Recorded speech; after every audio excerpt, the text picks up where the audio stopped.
آج میں بھی خوشی سے بولنا چاہ رہا ہوں، حضرت اویس کرنی پہ ہمارا سلام ہو، آپ نے اپنی ذمہ داری نبھائی، اس عشق کو برقرار رکھا، وہ اذان بلالی، وہ اویسی نذرانہ، وہ عقیدت، وہ سب کچھ آپ سے سیکھنے کو ملتا ہے، بلکہ عرف میں اور صوفیہ میں کلندری جو مزاج ہے وہ آپ سے ملتا ہے نہیں۔ اگر سامنے سے زیارت نہ ہو رہی ہو تو اس وقت بھی آپ کی کوشش یہ ہوتی ہے کہ آپ اتباع اور فرمانبرداری میں حاضر رہیں، پیش رہیں، یہاں تک کہ محبت اور عشق کا وہ خاصہ ہے کہ آپ کی اتباع میں والدہ کی خدمت فرما رہے ہیں، اور یہ ایک بڑا خاصہ ہے جس کی وجہ سے جنت کے احکامات بھی آپ پہ صادر آتے ہیں، یعنی تمام آپ کے مقام و مرتبے کو حضور پاک صلی اللہ علیہ وآلہ وسلم نے بیان فرمایا ہے۔ میرا نام اویس رکھا گیا انہی کی محبت میں، اور مجھے آج یہ خوشی محسوس ہو رہی ہے، میرے والدین کو شکریہ کہنے کا دل کر رہا ہے کہ انہوں نے ایک بہترین نام جو کہ والدین کے حقوق میں سے اولاد کے اوپر آپ نے اس کے فرائض کو انجام دیا۔ علامہ صاحب ذرا اور آپ روشنی ڈال دیں اپنے خاص انداز میں حضرت اویس کرنی پہ۔ اویس قرنی حضرت پیغمبر اکرم صلی اللہ علیہ وآلہ وسلم سے شدید عشق رکھنے والے افراد میں سے ایک ہیں۔ گو کہ اس نے حضرت پیغمبر کی زیارت نہیں کی مشہور آراء کے مطابق، اگرچہ کہ ایک دو باتیں کچھ اس طرح کی بھی ملتی ہیں کہ ایک دفعہ ملاقات ہوئی ہے، لیکن مشہور یہ ہے کہ ان کی ملاقات نہیں ہوئی ہے، اور اگر ملاقات نہیں ہوئی ہے تو اور زیادہ ان کی قیمت اجاگر ہوتی ہے، کیونکہ خود پیغمبر اکرم صلی اللہ علیہ وآلہ وسلم نے ایک مرتبہ فرمایا تھا کہ اللہم ارحم اخوانی، تو پوچھنے والوں نے، صحابہ نے پوچھا کہ یا رسول اللہ وہ ہم ہیں؟ آپ نے فرمایا نہیں، آپ نہیں ہیں، آپ میرے اصحاب ہیں۔ وہ میرے بھائی ہیں، وہ ہیں، وہ آگے تو والے۔ اخوان کوئی اور ہیں؟ کہا اللہ اخوان کون ہیں؟ کہا وہ ہیں کہ جنہوں نے مجھے نہیں دیکھا اور مجھ پر ایمان لایا، اللہ دیکھنے کے بعد تمام آیات الہی کے ظہور کے بعد ساتھ رہتے ہوئے ایمان نہ لائیں تو اور کیا کریں گے؟ وہ تو کوئی بدبخت آدمی ہوگا جو اس کے بعد ایمان نہ لائے۔ لیکن اندیکھے حالت میں ایمان لے آنا اور پیغمبر سے عشق رکھنا اور پیغمبر کی طرح بننے کی کوشش کرنا، یہ کمال ہے کسی انسان کے لیے۔ حضرت اویس قرنی ان میں سے تھے اللہ اکبر۔ جنہوں نے پیغمبر کو دیکھا نہیں مگر پیغمبر کے عشق میں ہمیشہ سرشار رہے۔ علامہ صاحب آپ کی شہادت کا واقعہ کیا ہے؟ یہ کس سنہ ہجری میں اور پھر کیا مقامات؟ مجھے ان کی شہادت کے حوالے سے معلوم نہیں ہے کہ وہ کب شہید ہوئے اور کس بنا پر شہید ہوئے۔ معروف یہ ہمارے ہے علامہ صاحب یہ کہ جنگ صفین جی میں آپ جنگ صفین میں ان کے بارے میں ہے، اور ایک آذربائیجان کے بارے میں بھی ہے کہ وہاں چلے گئے، لیکن یہ جو صحیح زیادہ معتبر قول ہے وہ صفین کا ہے، کیونکہ مزار بھی ان کا ادھر ہی ہے، ادھر عراق سے شام کے بارڈر کے قریب رقہ، وہاں جو اصل میں، ویسے تو ادھر میں پچھلے دنوں گیا جامشوروں میں بھی آپ ادھر، گئے تو ادھر بھی وہ ایسے ممکن نہیں ہے، نام سے منسوب ہوا۔ ایک چھوٹی سی قبر جامشوروں میں ان کے نام سے منسوب ہے، مگر یہ بزرگوں کا ایک خاصا رائے، ترکی میں بھی ایسا ہوتا ہے کہ آپ کے نام سے منسوب کر دیتے ہیں، اعزازی قبر بنا دیتے ہیں، ہو سکتا ہے یہ ان میں سے ایک ہو۔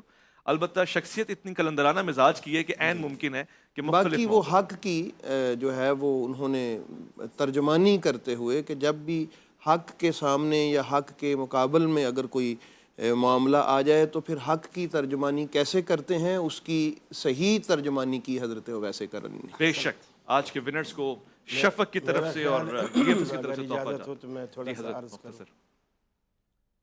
حضرت اویس کرنی علیہ الرحمہ کی عظمت اس بات سے واضح ہوتی ہے کہ رسول اکرم صلی اللہ علیہ وسلم نے فرمایا، صحیح مسلم کی روایت ہے، آپ نے فرمایا کہ حضرت عمر کو مخاطب کر کے، عمر ایک شخص ہے وہ اپنے منہ سے کچھ بھی نکال دے، عرش والا اسے فوراً پورا اللہ اکبر، قسم بھی دے دے اللہ کو، سبحان قسم اللہ، بھی اللہ پر ڈال دے، اللہ سبحان اللہ۔ دوسری یہی روایت ہے کہ وہ کسی بات پر قسم کھا لے، اللہ اس کی قسم کو پورا کر دے۔ سبحان اللہ۔ سبحان اللہ۔ پھر آپ نے حضرت عمر سے کہا، اے عمر، اگر تیری اس سے ملاقات ہو تو اس سے اپنے لیے دعا ضرور کر۔ ہائے ہائے ہائے ہائے ہائے، سبحان اللہ سبحان اللہ۔ پھر حضرت عمر کہتے ہیں کہ میں اپنے دور خلافت میں جب سے میں نے یہ حدیث سنی تھی میں اس بندے کو تلاش کرتا رہا، صحابہ کی بھی ڈیوٹیاں لگوا دی، ہر سال حج پہ پوچھا جاتا تھا۔ ایک سال مجھے بتایا گیا کہ امیر المومنین جس شخص کی آپ کو تلاش تھی وہ مینا میں ٹھہرا ہوا ہے۔ فرماتے ہیں جس نے اطلاع دی تو اس نے یہ بھی کہا اگر آپ فرمائیں تو میں اس کو لے آؤں؟ آپ نے فرمایا نہیں، جس کی اللہ کی دربار میں اتنی آؤ بھگت ہو میں اس کو اپنے ہاں بلاؤں گا نہیں، میں خود چل کر۔ پھر وہاں گئے تو حدیث میں آتا ہے کہ وہ شخص ہانڈی پکا رہا تھا حاجیوں کے لیے جو اس خیمے میں تھے، تو آپ نے جا کر پوچھا ایکم اویس، ارے تم میں اویس کون ہے؟ جو ہانڈی پکا رہا تھا اس نے کہا میں اویس ہوں، فرمائیے۔ تو انہوں نے کہا کہ آپ بغیر کسی تمہید کے کس کے 2-3 نشانیاں پوچھیں، کیا آپ کی کمر پر برس کا ایک داغ تھا جو پہلے بڑا تھا، چھوٹا ہوتے ہوتے اب 1 دینار جتنا رہ گیا ہے؟ انہوں نے کہا ہاں۔ آپ کرنی ہو؟ جی ہاں۔ فرمایا آپ کی ایک بوڑھی والدہ تھیں؟ بولے ہاں، اب وہ فوت ہو گئی ہیں۔ تو پھر کہنے لگے تو پھر آپ میرے لیے دعا کریں۔ اللہ اکبر۔ سبحان اللہ۔ انہوں نے کہا میں آپ کے لیے دعا کروں یہ باتیں پوچھ کر؟ اور آپ کا تعارف؟ انہوں نے کہا میں امیر المومنین ہوں، عمر بن خطاب میرا نام۔ تو آپ صحابی رسول ہیں، آپ مجھ سے دعا کروا رہے ہیں؟ انہوں نے کہا یہ میری خواہش نہیں ہے، اللہ کے رسول اللہ نے کہا تھا کہ اگر اویس ملے تو ماشاء اس کو دعا کرو۔ ماشاء اللہ ماشاء اللہ۔ پھر دعا کے الفاظ بھی جو حضرت عمر کہتے ہیں، وہ پوچھتے ہیں اویس کرنی کہ کیا دعا کروں؟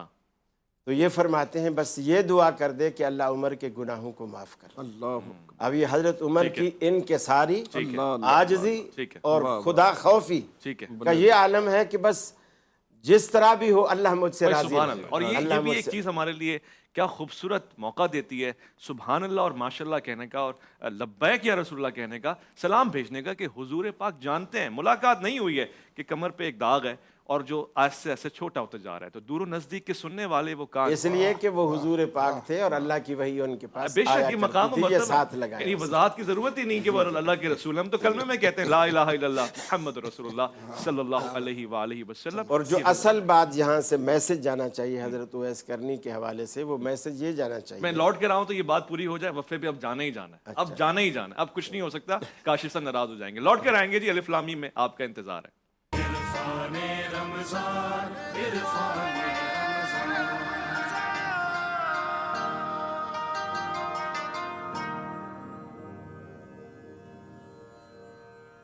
واللیل تیرے سایہ گیسو کا تراشا، والعصر تیری نیم نگاہی کی ادا ہے۔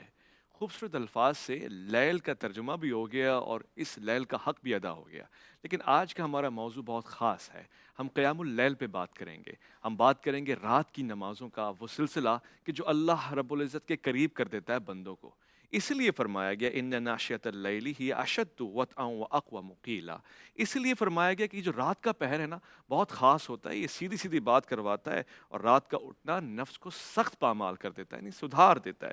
اور یہی نہیں بلکہ ان لوگوں کی تعریف کی گئی ہے مختلف انداز میں جو راتوں کو اٹھتے ہیں اور اپنے رب کو یاد کرتے ہیں، والذین یبیتون لربہم سجدا وقیاما۔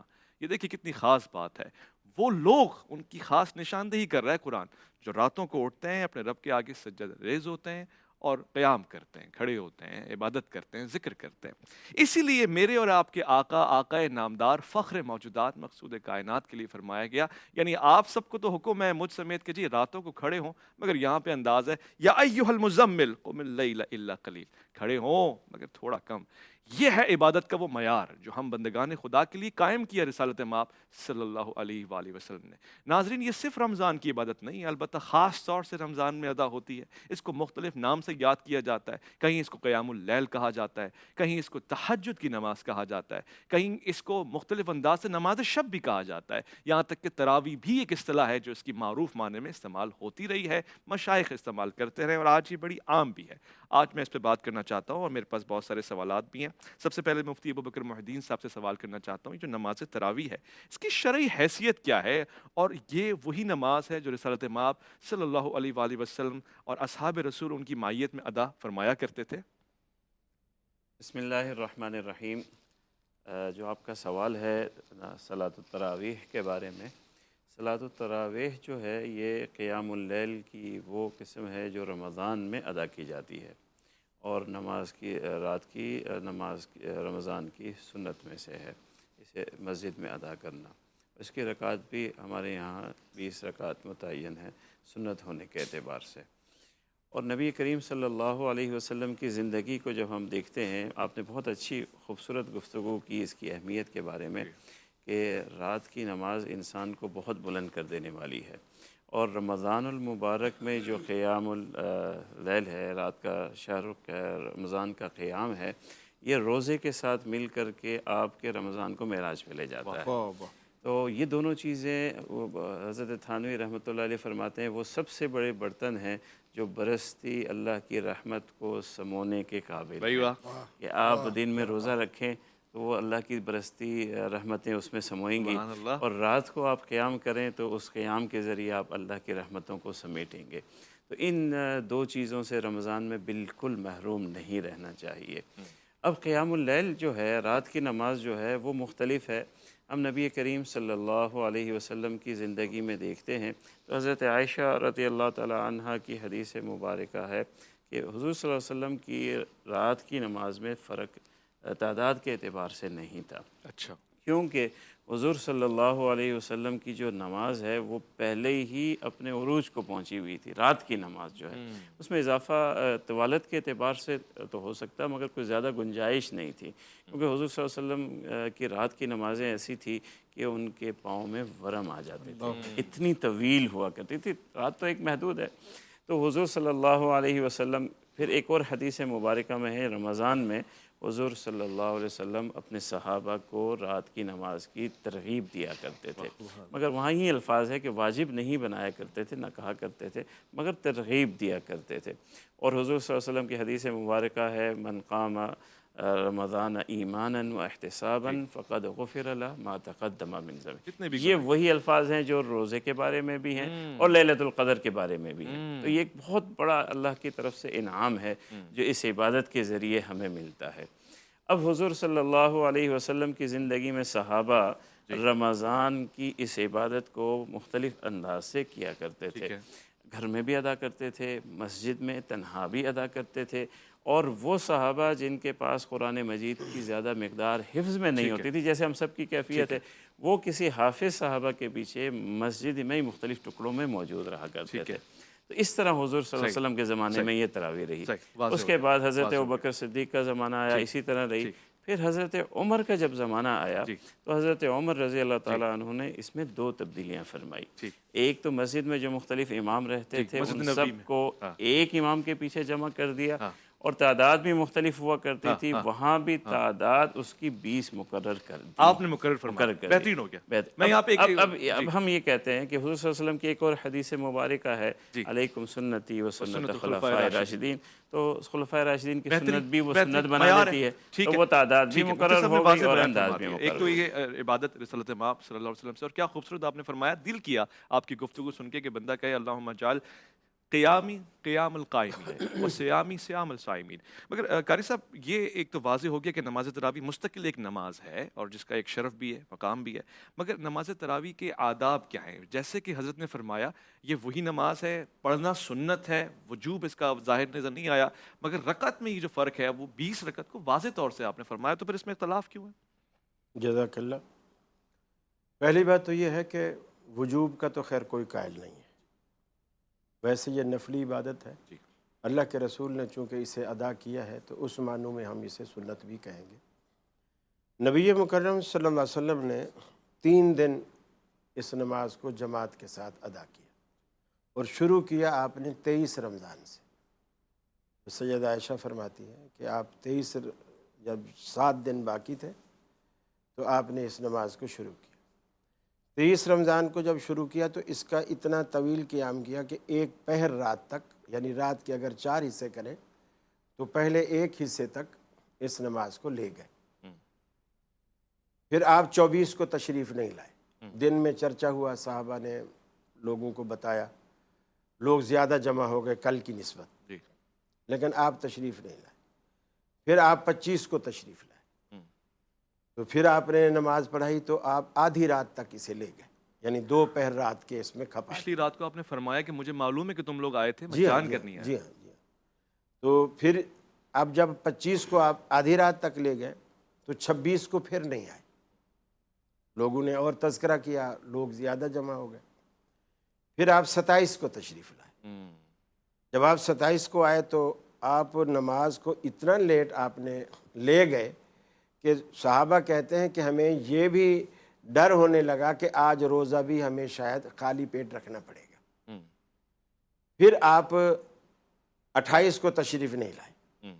پھر دن میں آپ نے صحابہ کو بتایا کہ تمہارا رات کا جمع ہونا مجھے معلوم تھا، لیکن میں اس لیے نہیں آیا کہ تمہارا اس طرح مل کر نماز پڑھنا جماعت کے ساتھ اللہ کو پسند ہے، اور انی خشیت ان یفرض علیکم، کہ میں یہ ڈر رہا ہوں کہ کہیں اللہ تعالیٰ اس چیز کو تم پر فرض نہ کر دے. صحیح. تو میں فرضیت کے خوف سے جماعت میں نے ترک کر دی. اب تم الگ الگ اسے پڑھا کرو، یعنی پڑھنے سے منع نہیں کیا، صحیح. جماعت سے منع کیا. جماعت سے منع. سیدنا فاروق اعظم کی جو خوبی تھی وہ یہ تھی کہ وہ مزاج شناس نبوت تھے.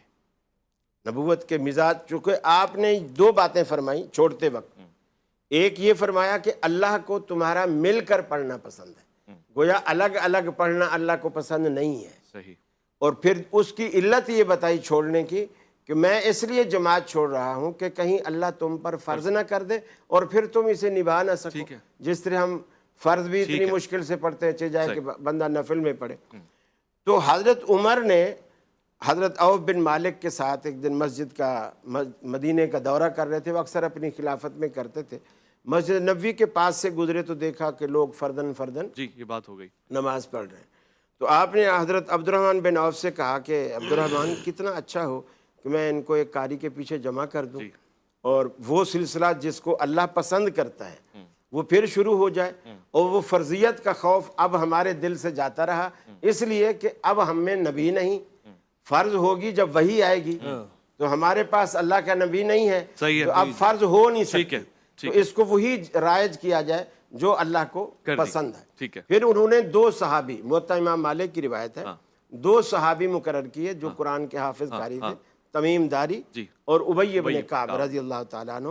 اور ان کو کہا اور حکمن کہا، اور حکم کے الفاظ یہ ہے الا احدا عشرۃ رکعتن، آپ لوگوں کو 11 رکعتیں وتر سمیت پڑھایا. اب یہاں پہ مسئلہ ہے نا، وہ تو اب یہ مسئلہ ہے. اب وہ مسئلہ آپ ان سے پوچھے. میرے پاس موطا امام مالک کی یہ روایت ہے جس میں حضرت عمر کا حکم موجود ہے، جی کن کو امام بنایا یہ بھی معلوم ہے، ٹھیک ہے، اور پیچھے کون ہے صحابہ وہ بھی معلوم ہے، واضح ہے، اور مسجد نبوی میں ہے یہ بھی واضح ہے. ساری چیزیں تقریباً وہی ہیں، بس وہ رکعت کا معاملہ الگ ہو گیا. اور مفتی صاحب نے میرے خیال ہے کسی بنیاد پہ یہ بات کہی ہوگی، کوئی سند ہوگی، ایسے تو نہیں کہہ دیا ہوگا 20 رکعت. ایک تو بیہقی کی روایت ہے صاحب رضی اللہ عنہ کی، کہ وہاں صاف الفاظ ہیں کہ حضرت عمر کے زمانے میں ہم تراویح کی رکعت 20 پڑھا کرتے تھے. اور اسی طرح حضرت مالک کی روایت سے بھی ایک مرسل حدیث ہے جس میں یہی روایت ہے. اور پھر اس کے بعد تعامل ہے، یعنی اس کے بعد سے زمانے میں حرمین پوری امت کے اندر 20 رکعتیں شائع ہو گئی. یہاں تک کہ حضرت امام شافعی رحمۃ اللہ علیہ سے جب اس کا پوچھا گیا تو انہوں نے اسی تعامل کو بیان کیا کہ ساری امت 20 پڑھ رہی ہے اور حکم 11 کا تھا، یہ کیسے ہو سکتا ہے؟ ٹھیک ہے کہ حکم تو 11 کا ہو اور سب پڑھنے 20 شروع ہو جائیں، یہ ہو نہیں سکتا. یہ فرق آ گیا تھوڑا. تو وہ جو 11 کی روایت ہے وہ اس زمانے کی ہے جب شروع سے 11 ہوتی تھی. بعد میں نے آپ سے ذکر کیا کہ اسے 20 پہ لا کر کے بن کر. اور یہ میں آپ کو بتاؤں کہ یہ رکعتیں کم جو ہیں یہ مشقت ہے، اور 20 کر کے اس میں تخفیف کی گئی ہے. اچھا، ایسا نہیں ہے کہ بڑھایا گیا ہے، کیونکہ طوالت وہی ہے، نماز کا وقت وہی ہے. تو وہ جب امت پہ مشکل ہونے لگی اتنے لمبی لمبی قراتیں تو پھر اس میں تخفیف کر کے اسے 20 مقرر کیا. میں ایک مختصر سے وقفے کی طرف جا رہا ہوں. یہاں پر میں آپ ہی کی طرف آؤں گا، علامہ صاحب بھی موجود ہیں یار، ان کو بھی موقع دینا ہے. قاری صاحب نے بڑی نزاکت کے ساتھ بتایا کہ حضرت نے وہاں پر ایک قاری کو منتخب کیا، یعنی امام اور قاری ایک ہی ہوتا ہے، مگر قاری کا لفظ بڑا خاص رہا اس میں. میں لوٹ کر آؤں گا. آج کے قاری میں فرق ہے، وہ بڑا مقام ہوا کرتا تھا قاری کا. البتہ یہ صحابہ میں قرآن مجید بہت عمدہ پڑھنے والے، وہ معزز تھے زمانے میں، مسلمان ہو کر تم خوار ہوئے تارک قرآن ہو کر، وہ واقعی مرتبے والے لوگ تھے. اور آج ہم انہیں کی سیرت اور سنت پہ بات کرنے لگے، مگر ہمارے لیے اہم ہے کہ حضور پاک صلی اللہ علیہ وآلہ وسلم کی سنت پہ بھی بات کریں. خاص طور سے ام المومنین حضرت عائشہ نے فرمایا، جو طریقہ کار آپ نے بتایا، 2 رکعت کا، اس کے بعد وفا لینا اور اس کے بعد تراویح پڑھنا، اس میں 2 سلام پڑھنا، اس پہ بات ہوگی. لوٹ کر آئیں گے. الف لام میم میں آپ کا انتظار رہے گا.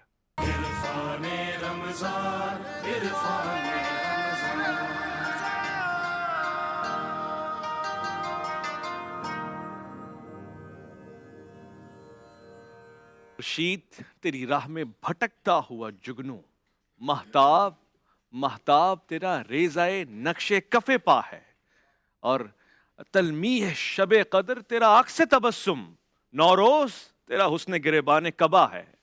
ہر صبح تیرے فرق فلک ناز کا پرتو، ہر شام تیرے دوش معلا کی ردا ہے۔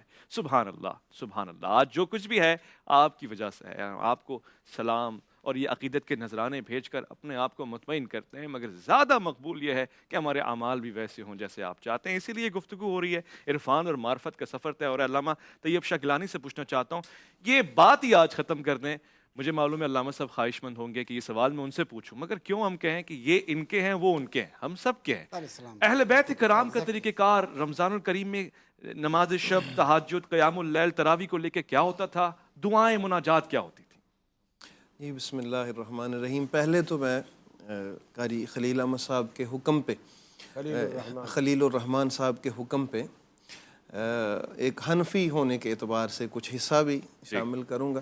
جس طرح انہوں نے فرمایا کہ حضرت عمر فاروق رضی اللہ تعالی عنہ نے حکم دیا کہ آپ ان کو 8 رکعات پڑھائیں، اسی طرح مصنف میں ابن ابی شیبہ رحمۃ اللہ تعالی علیہ وہ ایک حدیث پاک لے کے آئے ہیں کہ ان عمر ابن الخطاب رضی اللہ تعالی عنہ امر رجلا، حکم دیا انہوں نے اس پڑھانے والے مرد کو کہ یصلی بہم 20 رکعتا، 20 رکعات آپ پڑھائیں۔ تو اس لیے، اور دوسرا طبرانی شریف کے حوالہ سے، اور یہ مصنف میں ابن ابی شیبہ وہ حدیث پاک حضرت عبداللہ ابن عباس رضی اللہ تعالی عنہما سے بھی لے کے آئے ہیں کہ ان النبی صلی اللہ علیہ وآلہ وسلم کان یصلی 20 رکعتا فی رمضان، کان یصلی 20 رکعتا سوى الوتر، یعنی وطر کے علاوہ آپ 20 رکعات پڑھا کرتے تھے۔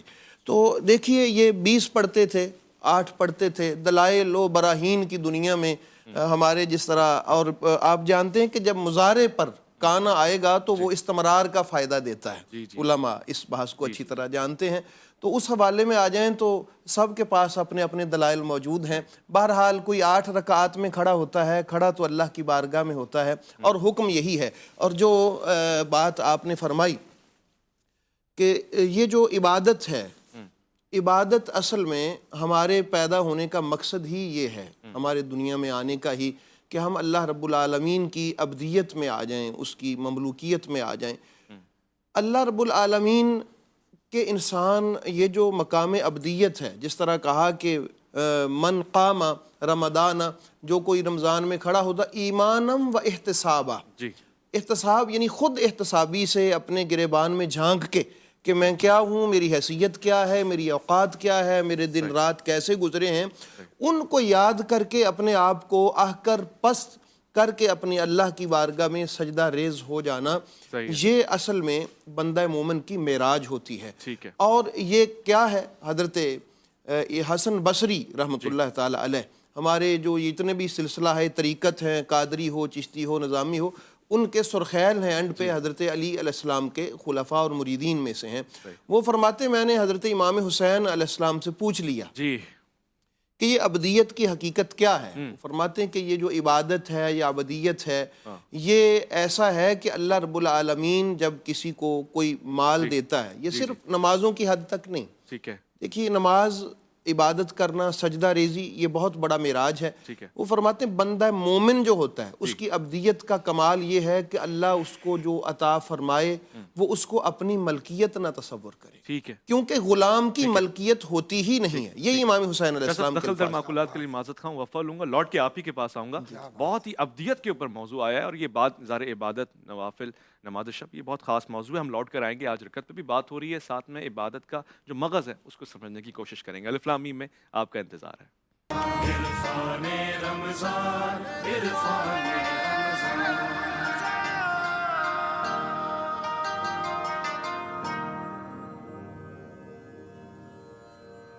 جی اذان من خوش آمدید کہوں گا میں آپ کو، جب آپ لوگ وفے پہ تھے، علماء کرام آپس میں گفتگو فرما رہے ہیں، اور یہ مزاج یہاں پہ رہا ہے، بہت اچھا رہا ہے، میں اس سے بڑا لطف اندوز بھی ہوتا رہا ہوں۔ میری معرفت کا یہ جو سفر ہے وہ علماء کرام کی بدولت روز بروز بڑھ رہا ہے، اور میں آپ سے بھی یہ کہوں گا کبھی بھی کسی کو محدود رکھتے ہوئے نہ سنیے گا۔ ہو سکتا ہے کہ آپ کے نفع کی بات کوئی دوسرا عالم کہہ دے جو آپ کے مکتب کا نہ ہو، اس طرح سے سنیے گا۔ علامہ طیب شاہ گیلانی صاحب گفتگو فرما رہے تھے، میں نے قاری صاحب کی طرف آنا ہے، آپ سے میں نے سوال بھی یہ پوچھا ہے، اہل بیت کرام کا مناجات کا، عبادتوں کا، نماز شب کا، تراویح کا انداز کیا تھا؟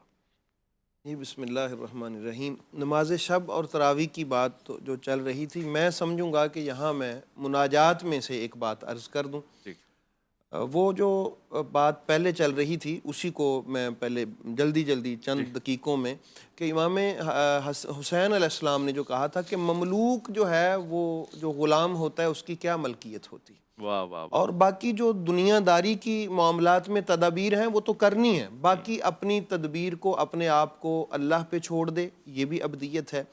اور دوسرا، اللہ رب العالمین کی بارگاہ میں جو حلت و حرمت ہے اس کا حکم ہے اس کو خوب اچھے سلیقے سے بجا لائے. یہ ابدیت کاملہ ہے، اپنے آپ کو اللہ کی رضا پہ چھوڑ دے انسان. اور اس کے لیے میں مناجات میں سے سیدہ کائنات سلام اللہ تعالیٰ علیہا کی دعا کا ایک مثال پیش کرنا چاہوں گا. اسی لیے شاید رسول اللہ صلی اللہ علیہ وآلہ وسلم نے یقیناً فرمایا کہ میں تمہارے لیے رول ماڈل کے طور پہ ایک تو اہل بیت کو اور دوسرا میں قرآن کریم تمہارے لیے ایک چھوڑ کے جا رہا ہوں، اللہ کا کلام. سیدہ کائنات سلام اللہ تعالیٰ علیہا دعا مانگتی ہیں، اللہم ذلل نفسی وعظم شانک فی نفسی.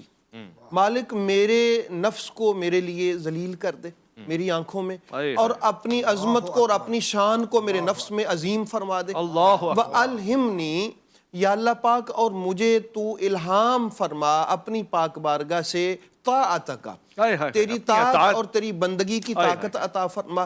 والعمل، اور ایسا عمل مجھے توفیق دے بما یردیک، جس سے تیری رضا حاصل ہو جائے. والتجنب بما یسخطک یا ارحم الراحمین، اور وہ تجنب عطا فرما کہ میں اجتناب کروں ہر اس کام سے جس سے تو ناراض ہو جائے، تو ارحم الراحمین ہے. اور میں یہاں یہ بات ضرور عرض کرنا چاہوں گا کہ یہ جو کہا ہے نا کہ وَعَظِّمْ شَأْنَكَ فِي نَفْسِي، اصل میں عظمت الہی اگر قلب میں گھر کر جائے، یہیں سے خشیت الہی کی بنیاد ہے.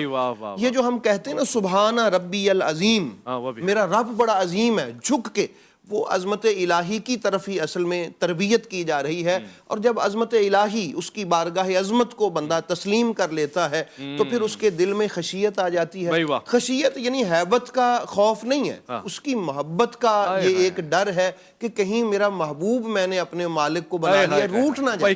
یہ خشیت ہے. بہت خوبصورت، یہ خشیت کا خوبصورت ترجمہ آپ نے فرمایا. یہ خشیت لازم ہے آپ کی نمازوں میں ہونی چاہیے. علامہ صاحب، یہاں پہ ظاہر ایک بحث بھی چل رہی ہے اور اس میں لطافت میں اضافہ ہوا جب ہم نے عبادت کو بھی سمجھنے کی کوشش کی. مگر آپ اس بحث سے آ رہی ہیں، آپ کے ہاں نماز کی رکعتوں کا مسئلہ نہیں ہے، 20 رکعت ہے، 11 رکعت ہے، یا کوئی اس سے زیادہ ہی رکعت ہے. بسم اللہ الرحمن الرحیم. رب اشرح لی صدری ویسر لی امری واحلل عقدۃ من لسانی یفقہوا قولی. ماہ مبارک رمضان ماہ تربیت ہے، ماہ تزکیہ نفس ہے، ماہ تصفیہ باطن ہے. بے شک. دن کے روزے اور رات کی عبادتیں اور نمازیں، یہ دونوں مل کے انسان کو پرواز کی طرف لے جانے والے دو پر ہیں، انسان کو پرواز کی طرف لے جاتے ہیں. اصل مسئلہ یہ نہیں ہے کہ نماز کی رکعتیں کتنی ہیں. جس کے پاس جو ثابت شدہ ہے وہ اس پہ عمل کرتا ہے تو اس کے لیے وہی حجت ہے. آپ کے پاس تراویح ثابت شدہ نہیں ہے؟ میں ابھی آتا ہوں اس طرف، میں آتا ہوں. جس کے پاس جو ثابت شدہ ہے اس پہ عمل کرے تو اس کے لیے حجت ہے. میں جس چیز کو سچ سمجھتا ہوں یا میں جس چیز کو درست سمجھتا ہوں، ہو سکتا ہے اس کی نظر میں وہ درست نہ ہوں. صحیح ہے، واضح ہے. لہٰذا میں اپنی بات اس پہ امپوز نہ کروں. صحیح ہے. نہ اسے حق ہے کہ وہ جو کچھ بات اپنی دانش میں درست سمجھتا ہے وہ میرے اوپر امپوز کرے. بہترین. اچھا، اس قاعدے کو لینے کے بعد وہ آپ نے پوچھا کہ آپ کے پاس نماز تراویح نہیں ہے. میں اگر لفظ تراویح کے اس لفظ ہی کو لے لوں تو تراویح نہیں ہے، اس لیے کہ تراویح نام کی کوئی نماز پیغمبر نے پڑھائی نہیں ہے. صحیح ہے. سرے سے اصلاً نافلۃ اللیل ہے، تہجد ہے، اور یہ اصطلاحات استعمال ہوئی ہیں. تراویح حقیقت شرعیہ کے طور پہ استعمال نہیں ہوا ہے. یعنی پیغمبر نے کوئی نماز بے عنوان تراویح پڑھائی ہو، اور وہ چونکہ شریعت ان کے ہاتھ میں تھی، وہ شارع تھے، اس کے زمانے میں ہے یہ اس کا نام پڑ چکا ہو، ایسا نہیں ہے. اچھا. تراویح تو بعد میں لوگوں نے ایک نافلہ نماز کے لیے استعمال کیا یہ لفظ.